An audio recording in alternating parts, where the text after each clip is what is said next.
Vamos a nuestro texto. Romanos capítulo 8, versos del 18 al 25. En el sermón titulado Los sufrimientos del tiempo presente, o en la Reina Valera, las aflicciones del tiempo presente. Voy a leer en la Nueva Biblia de las Américas, que cambia la palabra aflicción por sufrimiento, que básicamente es lo mismo. Verso 18. Pues considero que los sufrimientos de este tiempo presente no son dignos de ser comparados con la gloria que nos ha de ser revelada.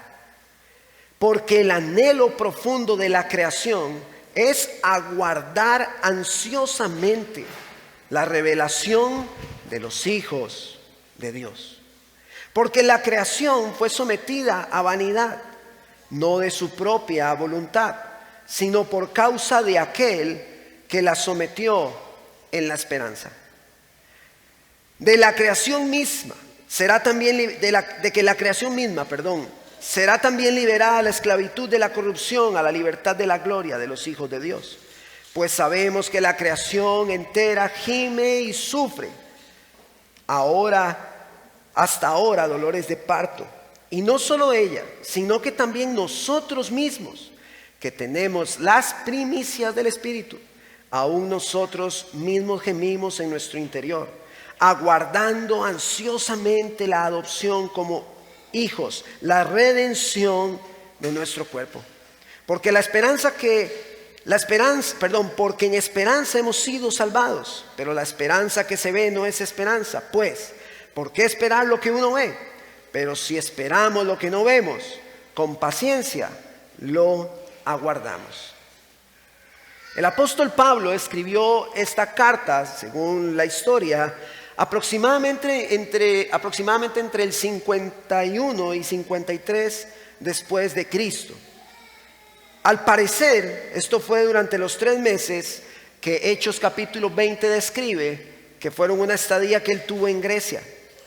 Muchos señalan, vamos a ver un poquito así súper breve, algunos aspectos de la epístola a los romanos, así muy por encimita. Muchos señalan que la carta a los romanos o la ven o la vieron como la declaración de Pablo más amplia, más completa y más grandiosa del Evangelio. Los comentarios históricos dicen que Agustín, que Martín Lutero, que John Wesley llegaron a tener seguridad de su fe a través del impacto de la epístola de los romanos a sus vidas. Ellos consideraron la epístola de los romanos como una clave dada por Dios para entender toda la escritura. Si ustedes ven la epístola a los romanos en algún momento, van a ver cómo Pablo hace un despliegue desde el Génesis, y a su vez que se va hasta el Génesis, en esa misma epístola nos lleva a ver todo el futuro. Él hace un viaje en toda la historia bíblica para hacer una majestuosa presentación del Evangelio, inspirado por el Espíritu de Dios. Romanos es una carta vital para la salud espiritual de la iglesia. Cuando se escribió esta carta, así como las otras, estamos hablando que la iglesia era la iglesia que todos escuchan mencionar como la iglesia del primer siglo. Había mucho sufrimiento, mucha persecución. Los cristianos estaban siendo abatidos, eran desplazados, sus familias eran asesinadas. Algunos eran crucificados y los encendían como antorchas vivos en la calle. Los emperadores los tiraban a los leones con todo y sus hijos en el Coliseo romano.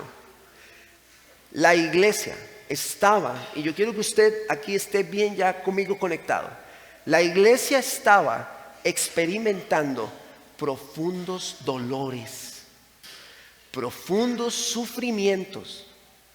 Y muchos de los apóstoles que estuvieron con Jesús, que vieron al Maestro, que escucharon sus palabras, que sintieron el calor de su cuerpo, que lo pudieron abrazar, muchos de ellos fueron asesinados de maneras atroces.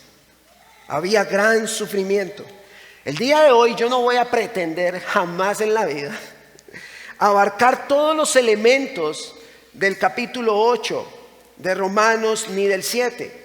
No puedo, ni aunque quisiera, podría abarcar los elementos doctrinales que están tan profundos y tan amplios en toda la epístola o en estas secciones o en estos 2 capítulos por los cuales andaremos un poco. Ahora, cuando nosotros llegamos a este texto, cuando Pablo dice que vamos a ver, él dice que considera que los sufrimientos de este tiempo no son dignos de ser comparados con la gloria que ha de venir.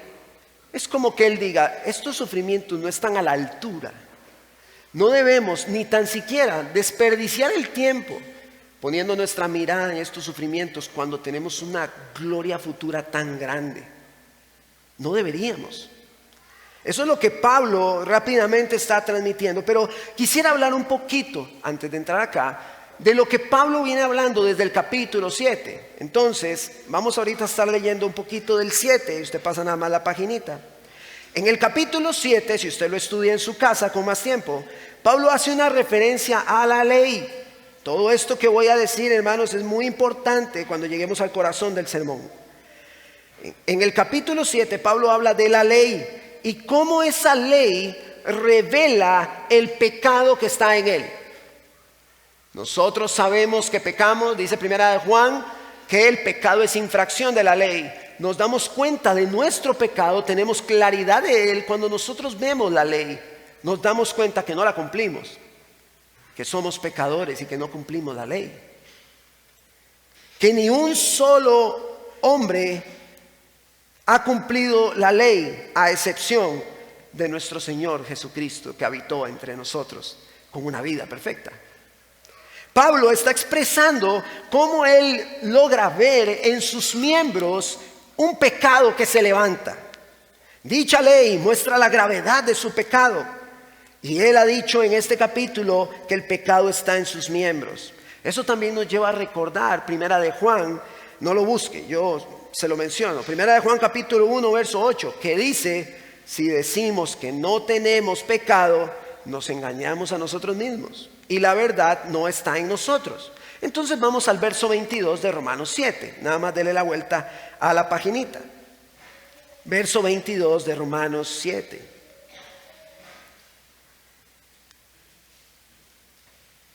Dice, porque en el hombre interior me deleito con la ley de Dios, pero veo otra ley en los miembros de mi cuerpo que hace ¿qué? Guerra. Que hace guerra contra la ley de mi mente y me hace prisionero de la ley del pecado que está en mis miembros. Miserable de mí, dice el apóstol Pablo, miserable de mí, ¿quién me librará de este cuerpo de muerte?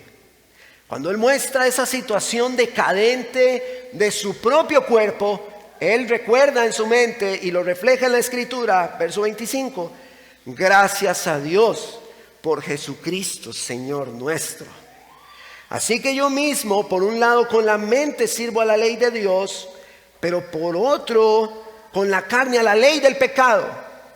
Él da gracias a Dios por Cristo. ¿Por qué? ¿Por qué da gracias a Dios por Cristo? Verso 1 del capítulo 8, ¿qué dice? Por tanto, ahora no hay condenación para los que están en Cristo Jesús. Vamos a ver, Pablo está diciendo, hay un pecado en mis miembros que hace una guerra contra la ley de Dios que en mi interior yo anhelo. Eso es lo que está diciendo Pablo. Él reconoce su posición de miserable, da gracias a Dios por Cristo, porque ahora, a pesar de que él expresa que existe una guerra, Cristo promete que en él hay salvación y el que está en Cristo no tiene condenación por la ley. No es condenado por la ley, ¿sí? Hasta este punto tenemos que tener mucho cuidado con lo que vamos entendiendo. Muchos han malinterpretado este concepto como de que el cuerpo es el malo y el espíritu es el bueno. Entonces, lo que hago con mi cuerpo, ¿qué importa? Porque al final mi espíritu ama la ley de Dios. Y eso, hermanos, es una herejía. Porque Pablo no termina ahí. No termina.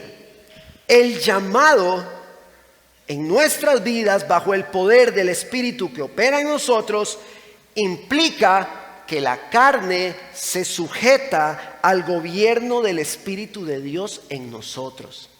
Y ya lo vamos a ver porque Pablo no terminó, ahí continúa. La carne debe sujetarse al gobierno del Espíritu de Dios en nosotros. En el capítulo 12, Pablo llama a su audiencia a presentar su cuerpo como un sacrificio vivo, santo y agradable. Llama a los romanos a no adaptarse a este mundo. En nuestro interior, sí amamos la ley de Dios, queremos hacer su voluntad. La carne siempre va a querer lo que es malo, pero bajo el gobierno del Espíritu de Dios y la operación de Él en nosotros, que ya vamos a ver, la carne debe sujetarse en su accionar al gobierno de Dios en ella. Pablo está reconociendo que hay un pecado en sus miembros, pero que hay un espíritu que Cristo nos ha dado para lidiar, para superar, para que gobierne sobre la carne. Después de que afirma que no hay condenación para los que están en Cristo, él resalta la obra del Evangelio por la cual no hay condenación. Vamos al verso 2. Porque la ley del Espíritu de vida en Cristo Jesús te ha libertado de la ley del pecado y de la muerte. Pues lo que la ley no pudo hacer, ya que era débil por causa de la carne, Dios lo hizo, enviando a su propio Hijo en semejanza de carne y de pecado, y como ofrenda por el pecado, condenó al pecado en la carne. La ley, dice la Escritura, que es buena. La ley es santa y es justa. Debido al pecado en nosotros, dicha ley produce en nosotros muerte. Por eso, en 2 de Corintios, no lo busque, yo se lo cito, 3:6, dice que la letra mata. Y muchos han llegado a pensar que es el conocimiento bíblico y el leer mucho. No, si leemos el contexto de 2 de Corintios, está hablando de la letra de la ley que fue escrita en las tablas de piedra. Esa ley mata, nos condena, nos dice: David, eres un pecador. Esa ley me dice eso a mí, me mata. La ley me mata, produce en nosotros muerte, pero es santa, es buena.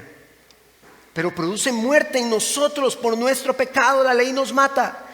Pero Cristo vino para vencer el pecado y hacer en nosotros lo que la ley no podía hacer, que es traer salvación.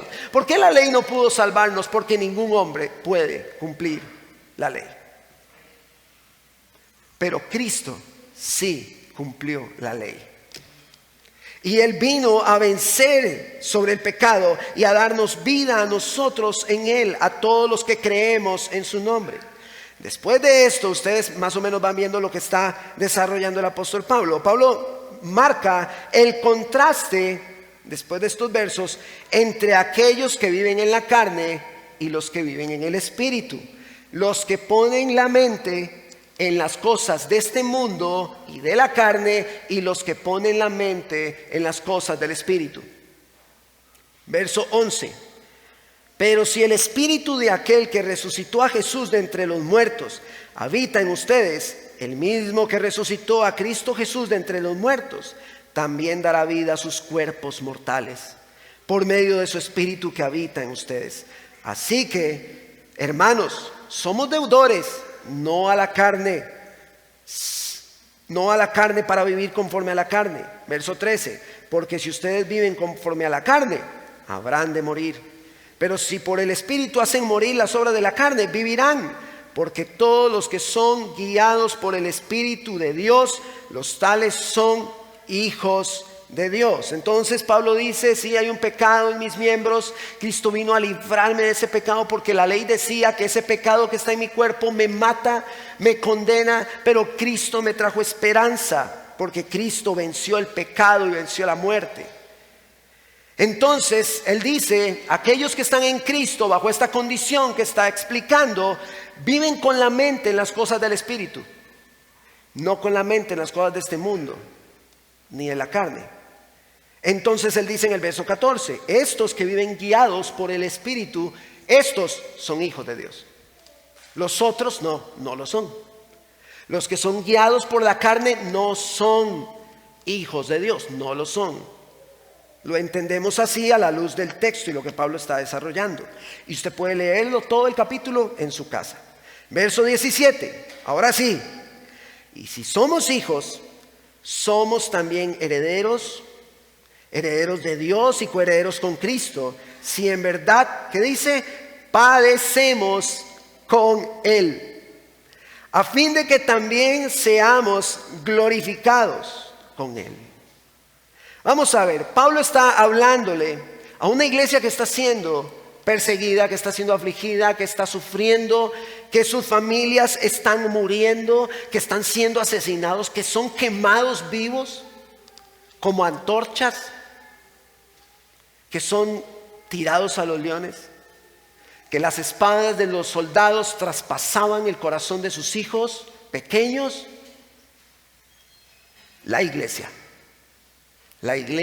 estaba sufriendo. ¿Sí? La iglesia sufría. Y esto nos recuerda lo que dice 2 de Timoteo 3:12 que estuvimos estudiando. Y en verdad, todos los que quieren vivir piadosamente en Cristo Jesús serán perseguidos. Aquí no está diciendo en 2 de Timoteo, todos los que predican, no, los que viven serán perseguidos. Entonces, hay algo que debemos comprender a la luz de lo que estamos viendo aquí. El sufrimiento acompañaba a la iglesia. A pesar de que la iglesia era libre en Cristo. A pesar de toda la obra del Evangelio, el sufrimiento acompañó a la iglesia. Verso 18, y entramos a nuestro texto el día de hoy. Pablo dice, pues considero que los sufrimientos de este tiempo presente no son dignos de ser comparados con la gloria que nos ha de ser revelada. Cuando la iglesia primitiva, cuando esta iglesia del primer siglo, segundo siglo, empieza a caminar, hermanos, la verdad de Cristo se expande, empieza a predicarse el Evangelio, pero junto a la predicación del Evangelio iba como el fiel amigo el sufrimiento, el sufrir. Y esto nos lleva a nuestro primer encabezado. La iglesia está expuesta al sufrimiento. Ya sea, hermanos, por persecución o por otros factores, experimentamos hoy el sufrimiento. Nosotros estamos expuestos a ello. Hermanos, no hay forma de que podamos evitarnos rotundamente el sufrimiento. No hay forma. El sufrimiento es parte de nuestra vida. Tendremos momentos de sufrimiento y debemos estar conscientes de ello. Habrá momentos donde sufrimos. En un artículo, esto lo estuve mencionando en un retiro de varones, en un artículo del 2021 de Coalición por el Evangelio, Miguel Núñez plantea 6 posibles motivos por los cuales generalmente sufrimos o podemos llegar a sufrir. Él plantea primero, sufrimos porque vivimos en un mundo caído. Un mundo donde la caída del hombre no solo afectó a la raza humana, sino a toda la creación. Antes de la caída no había enfermedad, no había dolor, era todo lo que podemos llegar a desear. Pero el pecado entró. El segundo, en ocasiones sufrimos por el pecado de nuestros familiares. Un niño que crece en un hogar donde sus papás tienen adicciones. El niño está sufriendo, está en un mundo caído. Es parte de ese sufrimiento. Está sufriendo ese niño. Mujeres que sufren porque sus hombres son agresivos, violentos, alcohólicos. Esto pasa en las familias. También, él dice en su tercer punto, que otras veces sufrimos por el pecado de diversas personas. Parte del sufrimiento que experimentamos en este mundo quebrantado por el pecado es provocado por personas que pecan contra nosotros. que nos hacen daño. Hay personas que nos hacen daño, que pecan contra nosotros. Otro punto, el cuarto. Con frecuencia sufrimos por nuestro propio pecado. ¿Por qué por nuestro propio pecado? Tomamos decisiones impulsados por el pecado de nuestro corazón y vienen las consecuencias por culpa de nuestro pecado. También muchas veces pecamos porque estas consecuencias por no obedecer a Dios revelan que amamos más a este mundo y a nosotros mismos que a Él. Punto 5. Sufrimos para la gloria de Dios. Vean todos los tipos de sufrimiento que se están planteando, aunque yo vi más en otros textos informativos. Quise mencionar estos porque ya era mucho. Sufrimos para la gloria de Dios. Debemos tener presente el momento en Juan capítulo 9, cuando llegó el ciego de nacimiento y los discípulos dijeron: ¿quién pecó para que él esté ciego desde que nació? ¿Él o sus padres? ¿Y qué dijo Jesús? Ni este pecó ni sus padres, sino que está ciego para que las obras de Dios se manifiesten en él. Muchas personas atraviesan sufrimiento que les permite llegar a ver la gloria de Dios. El sufrimiento los lleva a Cristo a muchas personas. Los lleva a un arrepentimiento, a reconocer su necesidad de Él. Muchas personas experimentan este sufrimiento para Dios ser glorificado en sus vidas. 6 y último, sufrimos para nuestra santificación. Y no solo esto, en el capítulo 5, aquí mismo en Romanos, no lo busque, yo se lo leo. Y no solo esto, el verso 3, sino que también nos gloriamos en las tribulaciones, sabiendo que la tribulación produce paciencia, y la paciencia un carácter aprobado, y el carácter probado, esperanza. Dios intencionalmente usa todo lo que está mal en este mundo para nuestro bien, hasta nuestro propio pecado. Él lo usa para nuestro bien. Él nos hace crecer, y ahorita vamos a desarrollar más estos puntos. El que seamos hijos de Dios, mis hermanos, esté por favor conmigo muy conectado, no nos libra del sufrimiento. No nos libra. Estamos expuestos al sufrimiento. Así que hago un paréntesis: cuando esté sufriendo, no piense que Dios le dejó, porque Él prometió estar con nosotros hasta el fin del mundo. Cuando esté sufriendo, recuerde eso. Y si está sufriendo hoy, ponga mucha atención a lo que vamos a ver. Muchas personas con el Evangelio llaman al mundo a venir a Cristo, prometiéndole que en Cristo se acabará el sufrimiento. Hermanos, eso es mentira. El Señor nos rescató en el 2008, a mi esposa y a mí. Y el sufrimiento ha llegado muchas veces. El sufrimiento va a llegar. O ya llegó. Hemos sufrido. Pero, y aquí es donde empezamos a entrar al corazón del sermón. ¿Qué pasa cuando el sufrimiento llega a nuestra vida? ¿Qué pasa? Pablo desea que lo tomemos como poca cosa ante la gloria futura. Pero ¿cómo tomarlo como poca cosa cuando lo tenemos encima? ¿Sí o no? En los tiempos de sufrimiento podemos llegar a vernos seducidos y a considerar que Dios no ha sido justo con nosotros. Y hasta podemos llegar a culparlo.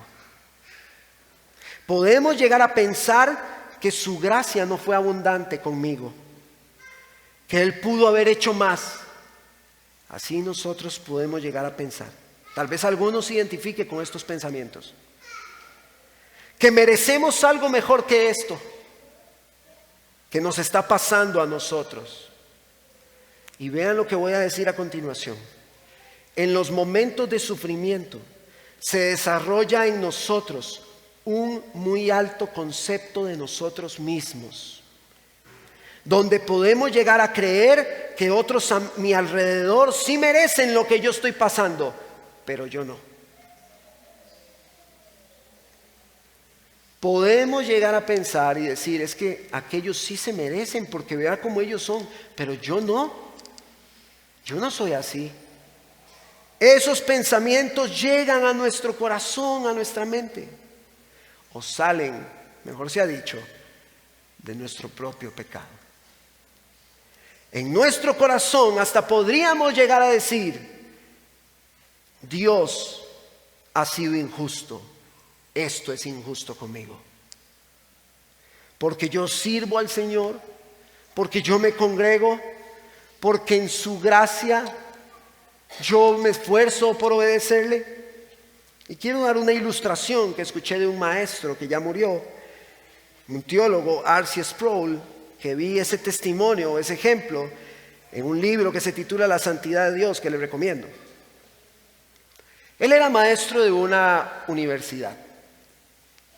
Tenía 250 estudiantes. En ese curso tenían 3 trabajos cortos, universitarios.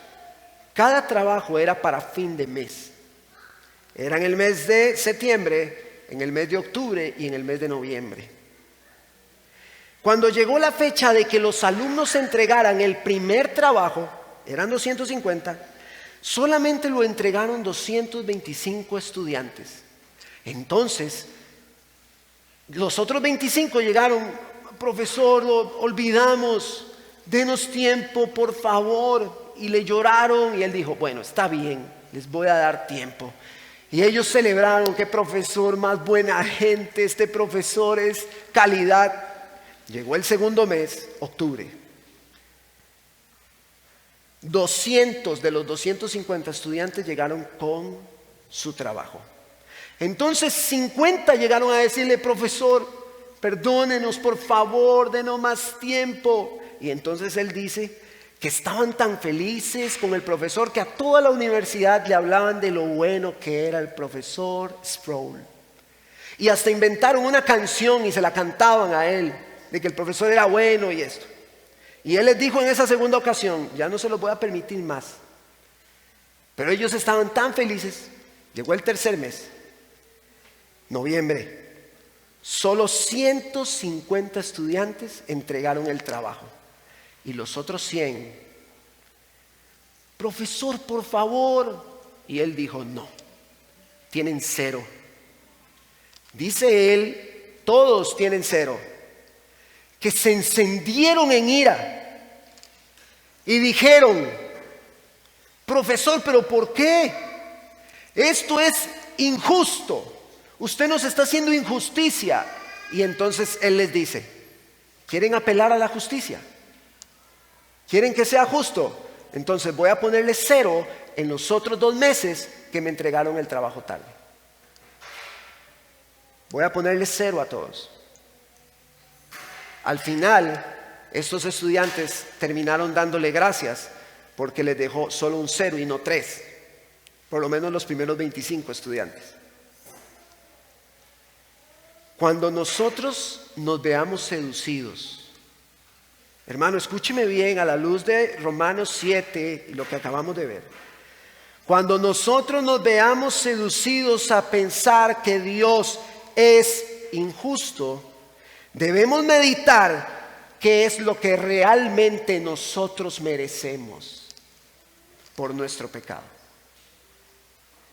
Primero pensemos, ¿qué merecemos?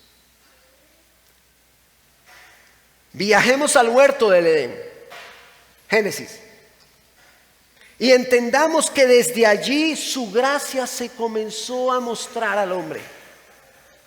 Cuando Dios les permitió seguir respirando, seguir disfrutando de la creación. Nosotros, usted y yo, pecamos contra un Dios santo. No merecemos por nuestro pecado, hermanos, ni siquiera disfrutar de la luz del sol. Ni siquiera merecemos disfrutar de la creación día a día. Si usted toma un tiempo para leer el Antiguo Testamento, hay casos como el de Usa, que cuando el arca se iba a caer, no sé si lo recuerdan, él iba a juntar el arca para que no tocara el suelo, la tocó y murió. Dios lo fulminó, porque Dios dijo: no quiero que toquen el arca. Profanan el arca si la tocan. La ley decía que era la mano del hombre la que profanaba el arca, no el suelo, no el barro. Era la mano del hombre. Y leía yo sobre esta enseñanza y decía: hasta la misma tierra obedece más que los hombres a Dios. En la tempestad, Jesús sale y le da una orden al mar. Dios le da órdenes a la tierra y la tierra obedece. Dios le da la palabra al pueblo y su pueblo no obedece. Dios en el Antiguo Testamento fulminaba al hombre por el pecado. ¡Puf! Lo fulminó.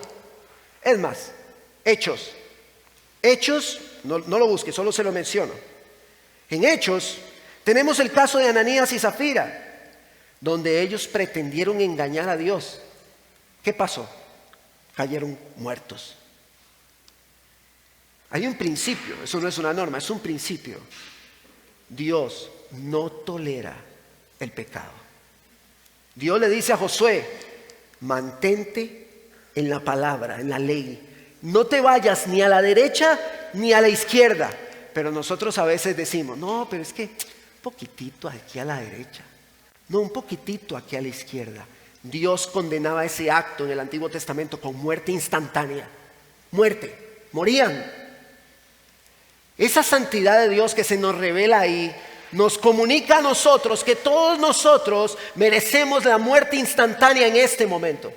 No somos dignos de llegar a su palabra, no somos dignos de disfrutar de su presencia, no somos dignos de alabar su nombre. Usted y yo no somos dignos. Yo no soy digno de estar aquí exponiendo acerca de quién es Dios. Ni la iglesia es digna de escucharlo. No sé cómo no morimos instantáneamente. Cuando pensemos que Dios es injusto, veamos nuestro pecado y qué merecemos. Rogamos en el momento del sufrimiento. Pedimos a Dios misericordia muchas veces. Pedimos a Dios su gracia y hágalo. Siempre hágalo. Ambas cosas Él las da voluntariamente. Escuche lo que voy a decir también en este sentido.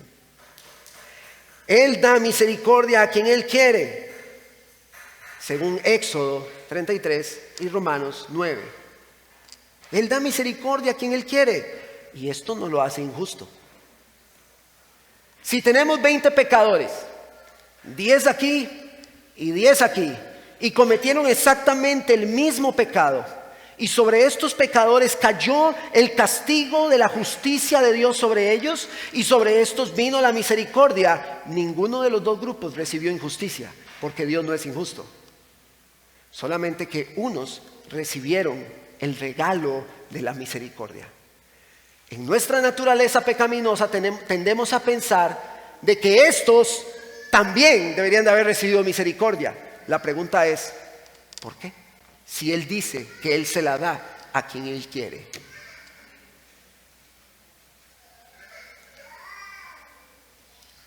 Hermanos míos, esto fue muy difícil cuando lo estaba trabajando. Sacudió mis pensamientos y me hizo entender que cada sufrimiento que podemos tener debe ser minimizado en nuestras vidas, tal y como Pablo lo quiere plasmar en este verso 18, es lo que ya vamos a ver. En medio de todo esto entendemos que Dios es justo. Dios no es injusto, Él es justo, pero también es misericordioso.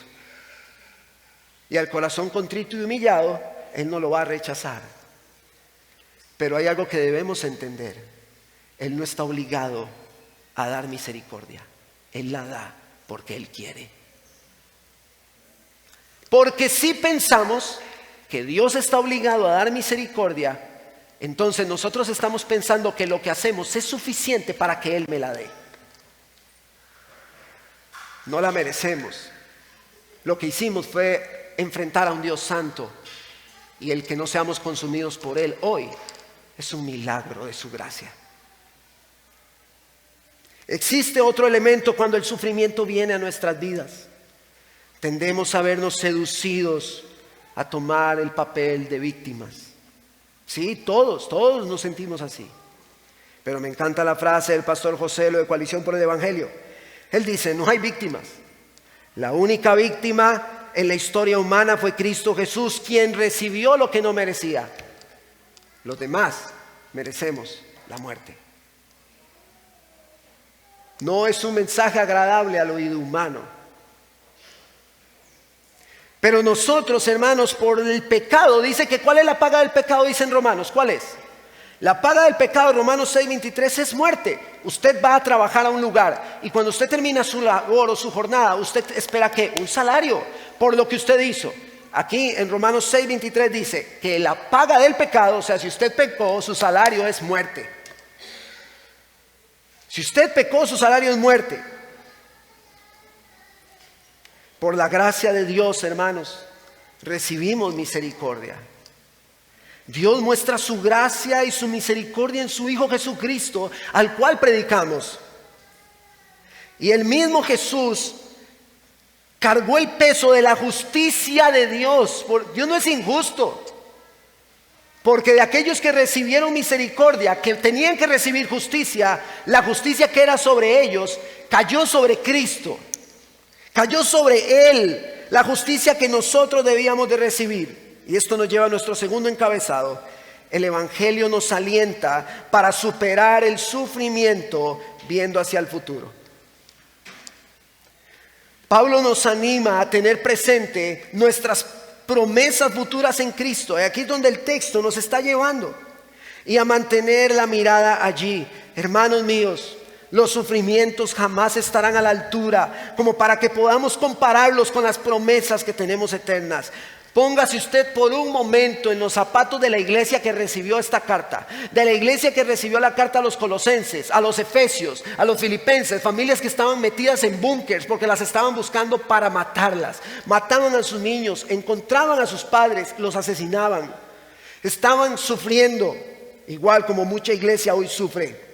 El Evangelio no solo nos recuerda que Cristo murió por nuestros pecados, como Pablo lo mencionó en Romanos 7. El Evangelio también nos recuerda las promesas futuras, nos lleva a ver hacia adelante, hacia el futuro. Verso 19 del capítulo 8 de Romanos. Porque el anhelo profundo de la creación es, ¿qué es? Aguardar ansiosamente la revelación de los hijos de Dios. Nosotros debemos aguardar esto ansiosamente. ¿Cómo es ansiosamente? Lleve a un niño y dígale, vamos para la playa. Móntelo al carro, ojalá vaya despierto. Durante todo el camino el niño va a ir diciendo, ¿cuánto falta? ¿A qué hora llegamos? Falta mucho. Así es un niño, ansioso por llegar. Nosotros debemos aguardar la promesa que vamos a ver ansiosamente. Cada día debemos levantarnos y decir, Señor, ¿será hoy el día? ¿Cuándo será el día que vuelvas? Que transformes nuestro cuerpo. ¿Cuándo? Que transformes todas las cosas. Verso 20. Porque la creación fue sometida a vanidad, no de su propia voluntad, sino por causa de aquel que la sometió en la esperanza de que la creación misma será también liberada de la esclavitud de la corrupción a la libertad de la gloria de los hijos de Dios. Voy y se lo leo, Génesis capítulo 3, verso 17.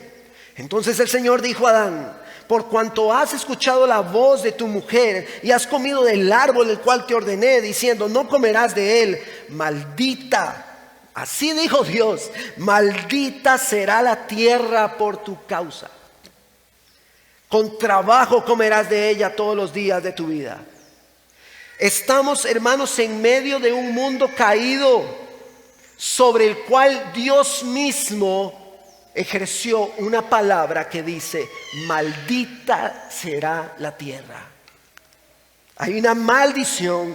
Estamos en medio de un mundo caído que no está cumpliendo el diseño original o plan original de Dios. Estamos rodeados de un diseño distorsionado por el pecado del hombre.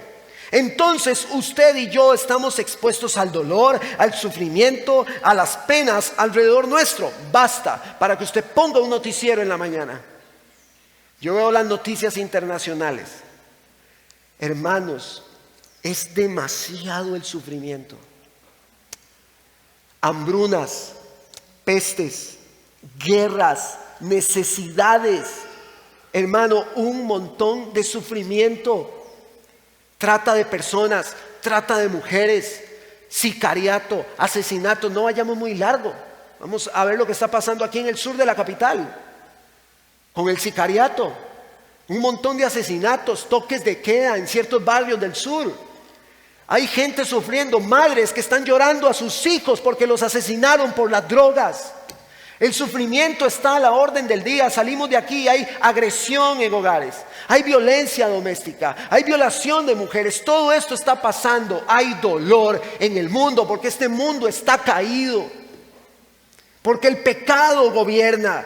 Pero Pablo está diciendo, todos los sufrimientos que podamos experimentar nosotros en medio de este caos no se comparan a las promesas. Y voy a leer algunas, no lo busque, yo se lo leo. Segunda de Pedro 3, 9 al 10. El Señor no se tarda en cumplir su promesa, según algunos la entienden por tardanza, sino que es paciente para con ustedes, no queriendo que nadie perezca, sino que todos vengan al arrepentimiento. Pero el día del Señor vendrá como ladrón, en el cual los cielos pasarán con gran estruendo, y los elementos serán destruidos con fuego intenso, y la tierra y las obras que hay en ellas serán quemadas. Verso 22. Pues sabemos que la creación gime y sufre ahora dolores de parto. Pero vean la promesa eterna, se lo leo, Apocalipsis 21. Entonces vi, dice Juan, un cielo nuevo y una tierra nueva, porque el primer cielo y la primera tierra pasaron y el mar ya no existe. Y vi la ciudad santa, la nueva Jerusalén, que descendía del cielo de Dios, preparada como una novia ataviada para su esposo. Entonces oí una gran voz que decía desde el trono: el tabernáculo de Dios está entre los hombres, y Él habitará entre ellos, y ellos serán su pueblo, y Dios mismo estará en ellos. Enjugarás toda lágrima de sus ojos, y ya no habrá muerte, ni habrá más duelo, ni clamor, ni dolor, porque todas las primeras cosas han pasado. Verso 23, vaya conmigo, capítulo 8. Y no solo ella, sino que también nosotros mismos, que tenemos las primicias del Espíritu, aún nosotros mismos gemimos en nuestro interior. ¿Qué dice? Aguardando ansiosamente la adopción como hijos, la redención de nuestro cuerpo. Nosotros debemos aguardar ansiosamente la redención de nuestro cuerpo. Como el niño que dice, ya casi llegamos, ya es hora, como el burro de Shrek. Ya merito, ya vamos a llegar, ya es hora, ya vamos a llegar. Vamos a llegar a ese día. Y lee otra promesa, Filipenses 3, no lo busque. Porque nuestra ciudadanía está en los cielos. Hermano, nosotros podemos sufrir aquí, pero no somos de aquí. Nuestra ciudadanía está en los cielos, de donde también ansiosamente esperamos a un Salvador, al Señor Jesucristo. Somos ciudadanos del cielo, hermano, usted y yo, el cual transformará el cuerpo de nuestro estado de humillación, este cuerpo del que habló Pablo en Romanos 7, de conformidad, dice, al cuerpo de su gloria, por el ejercicio del poder que tiene aún para sujetar todas las cosas a Él mismo. Verso 24 del capítulo 8. Porque en esperanza hemos sido salvados, pero la esperanza que se ve no es esperanza, pues, ¿por qué esperar lo que uno ve? Y leo para ustedes 1 de Juan 3. Amados, ahora somos hijos de Dios, y aún no se ha manifestado lo que habremos de ser. Pero sabemos que cuando Cristo se manifieste, seremos semejantes a Él, porque lo veremos como Él es. Verso 25. Pero si esperamos lo que no vemos, con paciencia lo aguardamos. Aquí puede decir usted, pero ¿cómo? Dice que aguardemos ansiosamente, que tengamos ansias, pero aquí está diciendo que con paciencia. Esto me suena como contradictorio, porque cuando el niño va en el carro y el niño dice, ya casi, le decimos, tenga paciencia para que deje de ser ansioso. Aquí Pablo no está pretendiendo dejarnos, quitar el concepto de esperar ansiosamente. Eso no es lo que está haciendo Pablo. Esta paciencia es exactamente la misma que se mencionó en el sermón anterior de Santiago. Es un poder estabilizador, según el upomeno del original griego, una resistencia para mantenerse firme, constante, ecuánime, perseverando en medio del sufrimiento. Cuando nosotros entendemos nuestra condición en medio del sufrimiento y rogamos a Dios por su gracia, por su misericordia, nosotros debemos entender que hay una palabra aquí en Romanos 8:18 que nos está diciendo que todo este sufrimiento, aunque oramos, lloramos, nos afligimos, claro que sí, todo este sufrimiento no merece ponerse a la misma altura de todas estas preciosas y grandísimas promesas. Lo que nos impulsa a seguir nuestro camino cristiano no es el sufrimiento, es ver el Evangelio de Cristo que nos dice que allá, al final del camino, seremos transformados, semejantes a la gloria de Él, y le veremos a Él cara a cara tal como Él es, que restaurará los cielos y la tierra, y que todo lo que ha sido caído y destruido por el pecado, Él lo restaurará y consumará su reino, y estaremos con Él eternamente. Cuando el sufrimiento viene, la Biblia nos lleva a ver eso. Vean Romanos 8:28 para que vean cómo Pablo transmite esta idea. Y sabemos que a los que aman a Dios, todas las cosas cooperan o les ayuda para bien. Esto es para los que son llamados conforme a su propósito. Porque a los que de antemano conoció, también los predestinó a ser hechos conforme a la imagen de su Hijo, para que Él sea el primogénito entre muchos hermanos. Y nos lleva a nuestro tercer y último encabezado.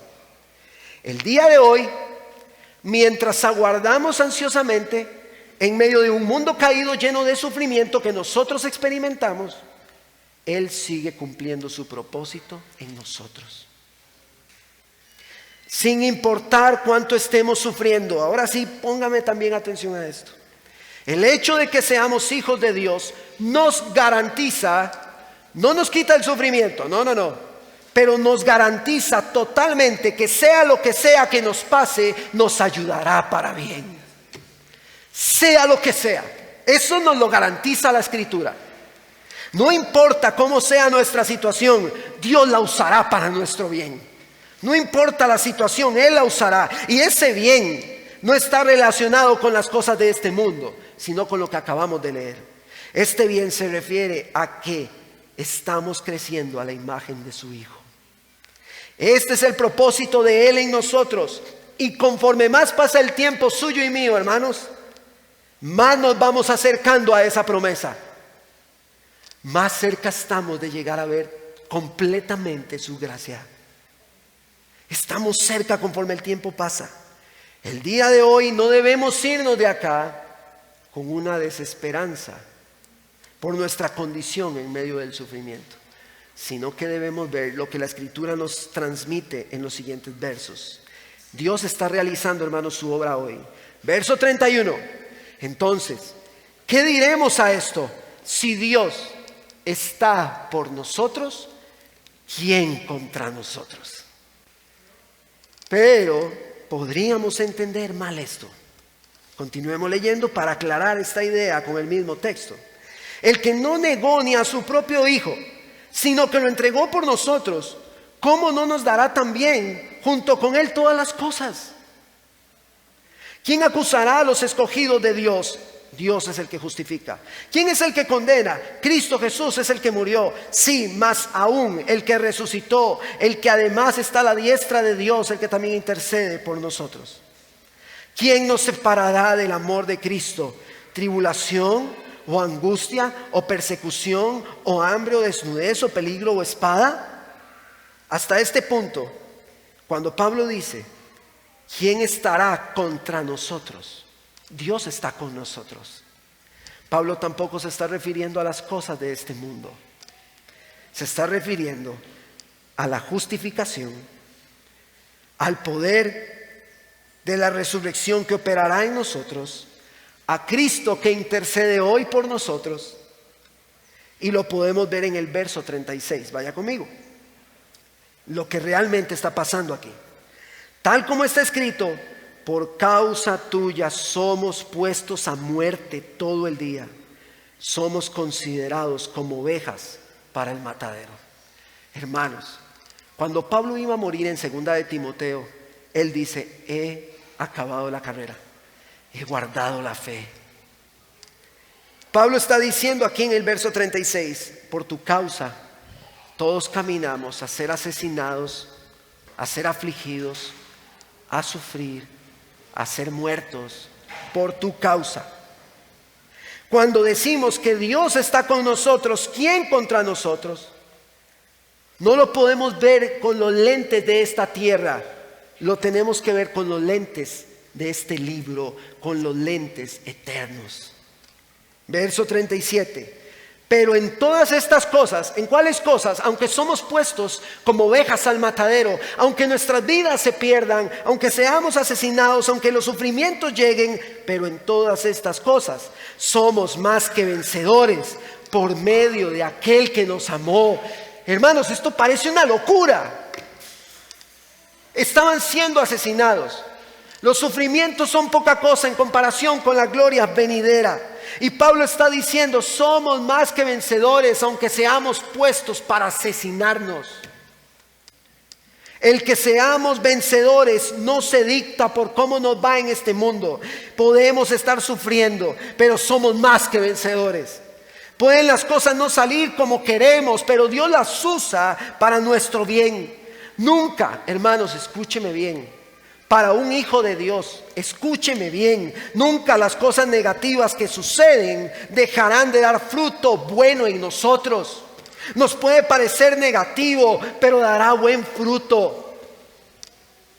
Porque somos más que vencedores. Aunque nuestros cuerpos sean mutilados, aunque perdamos todo, aunque estemos metidos dentro de un hueco sin nada, somos más que vencedores. Lo dijo un hombre que justo antes de que cortaran su cabeza, dijo que había guardado la fe, que había acabado la carrera y que estaba próximo a recibir la corona de vida. El apóstol Pablo. Verso 38. Porque estoy convencido de que ni la muerte, ni la vida, ni ángeles, ni principados, ni lo presente, ni lo porvenir, ni los poderes, ni lo alto, ni lo profundo, ni ninguna otra cosa creada nos podrá separar del amor de Dios que es en Cristo Jesús, Señor nuestro. Hermanos, el motivo por el que somos más que vencedores no es porque alcanzamos 1000 cosas en este mundo. El motivo por el que somos más que vencedores es porque Cristo venció en la cruz y su victoria es mi victoria. Su victoria es su victoria como hijo de Dios. Por eso somos más que vencedores. El motivo por el que somos más que vencedores en medio del sufrimiento no es porque las cosas salen como nosotros esperamos. No, hermano, no. El motivo por el que somos más que vencedores en medio del sufrimiento es porque aunque estemos sufriendo, no seremos separados de su amor. Podemos estar en un mar de lágrimas sufriendo, afligidos, quebrantados en nuestro corazón, pero nada de eso cambia nuestra condición. Somos sus hijos, más que vencedores, y ningún sufrimiento me separará de su amor. Nunca. Debo recordar esto. Somos más que vencedores porque todo lo negativo y lo doloroso que nos pueda pasar tendrá como fin hacernos crecer a la imagen de su Hijo, acercándonos cada día a las promesas eternas. Somos más que vencedores porque no somos de este mundo. Tenemos una ciudadanía en los cielos. Pertenecemos a un reino celestial. Dicho reino pronto se consumará y estaremos con Él eternamente. Y todo esto es para la gloria y alabanza de su nombre. Esto debe impulsarnos a alabarlo, a celebrar su grandeza. Como iglesia, debemos aguardar ansiosamente la redención de nuestro cuerpo. Debemos, como Pablo, vernos y decir: miserable de mí, hay un pecado que se levanta en mi cuerpo. Pero gracias a Dios por Cristo. Gracias a Dios por Jesucristo, quien me libra de este pecado. Hoy vivo por el Espíritu, poniendo la mente allí. Pablo quiere, a través del texto, o el Dios quiere, Pablo inspirado escribe, que todos los sufrimientos que experimentemos aquí no se comparan con esto. A veces pasamos muy rápido por este texto y pasamos muy rápido por el tema del sufrimiento, pero cuando el sufrimiento llega a nuestra vida no lo pasamos tan rápido. Duramos mucho ahí. Recordemos todas estas verdades en medio del sufrimiento. Juntos debemos aguardar, no dando lugar a los sufrimientos del tiempo presente, como para dejar de lado nuestra esperanza eterna. La palabra nos está llevando a poner la mirada en el Evangelio. Y cuando llegue el sufrimiento, esto no cambia. Porque el sufrimiento llega, hermanos, y nos duele. Y duele mucho. El sufrimiento duele. Pero hay un ánimo, un aliento que nos está diciendo: este sufrimiento que tienes no se compara con las riquezas en gloria que hay para ti eternamente. No se compara. Una iglesia que estaba siendo asesinada, usted y yo no estamos siendo asesinados por la gracia de Dios.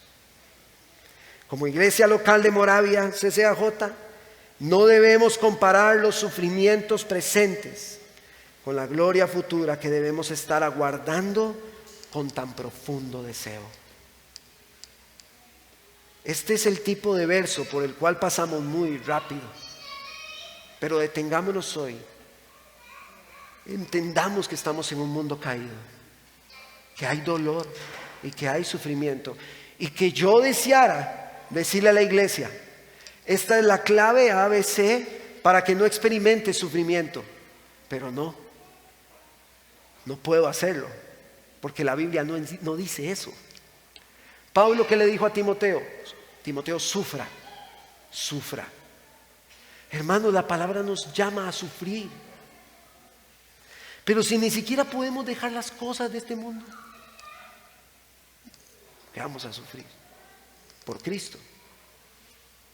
Cuando el sufrimiento viene por todos los aspectos que puedan estar en nuestro entorno, inclusive nuestro propio pecado, recordemos que Dios no es injusto.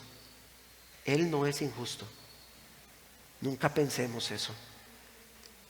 Y pensemos, hay una frase que también estaba en una de las historias que decía: cuidado, le pides justicia a Dios porque te la puede dar. Si recibiéramos lo que merecemos por nuestro pecado ante un Dios santo, no estaríamos aquí. Estamos aquí por su gracia, por su amor.